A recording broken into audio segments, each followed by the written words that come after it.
देखिए 2017 का चुनाव आपने सही कहा कि राष्ट्रीय पार्टी से गठबंधन था, तो राष्ट्रीय पार्टी का अस्तित्व क्या था ये सब जग जाहिर है, हर चीज़ इंटरनेट पर उपलब्ध है। 2017 की सरकार जब तक भारतीय जनता पार्टी के साथ हम लोग का गठबंधन नहीं था तब तक भाजपा की सरकार नहीं बन रही थी, भले ही 2014 में प्रचंड बहुमत में आई थी। लेकिन जैसे ही मऊ में 9 जुलाई 2016 को गठबंधन का ऐलान हुआ, उसके बाद से उत्तर प्रदेश का माहौल बदल गया और प्रचंड बहुमत में भाजपा की सरकार बनी। बीच में हम भारतीय जनता पार्टी से जिस एजेंडे पर हमारा गठबंधन हुआ था, भारतीय जनता पार्टी ने उसको स्वीकार नहीं किया और माननीय अखिलेश यादव जी ने पूरा आश्वासन ही नहीं, उनके सरकार में कई एजेंडे वो उस पर कार्य भी किए थे और कार्य कर भी रहे हैं लगातार। जिस प्रकार से हम आपको बता रहे, सामाजिक न्याय समिति पर जातिगत जनगणना की बात हम लोग कर रहे थे, भाजपा इससे मुकर गई।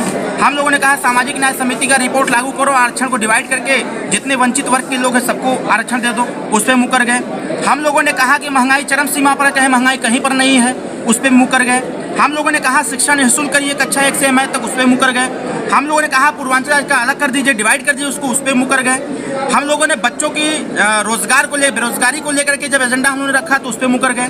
लेकिन समाजवादी पार्टी की सरकार में वो सारे एजेंडे लागू किए जाएंगे और इसी एजेंडे को लेकर के हम लोगों ने समाजवादी पार्टी से गठबंधन किया और एक नारा दिया है कि जब तक भाजपा की विदाई नहीं उत्तर प्रदेश से तब तक कोई ढिलाई नहीं करेंगे।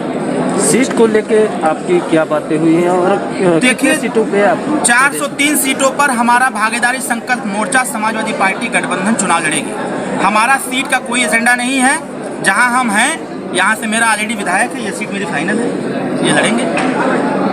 आचार संहिता लागू हो गई, इस पर क्या समझ? देखिए आचार संहिता लागू हुई है, ये एक राष्ट्रीय पर्व है, प्रदेश का भी पर्व है। लोकतंत्र में चुनाव 5 साल पर होते रहते हैं। आचार संहिता लगा है, हमारे समस्त कार्यकर्ता अनुशासित सिपाही हैं। पूरे आचार संहिता में जो भी प्रोटोकॉल होगा उसका पालन किया जाएगा और जल्द से जल्द चुनाव कराने की मांग हम लोगों ने किया था और चुनाव आयोग ने इसको स्वीकार किया। चुनाव आयोग को बहुत बहुत बधाई कि हम छोटे पार्टियों का उन्होंने प्रस्ताव को स्वीकार किया और चुनाव कराने के लिए ऐलान किया। मैं उनको धन्यवाद देता हूं और चुनाव शांतिप्रिय तरीके से और निष्पक्ष तरीके से हो जाए, यही हम कहेंगे पूरी अपने आयोग को और अपनी जनता को भी। ठीक, थैंक यू भैया।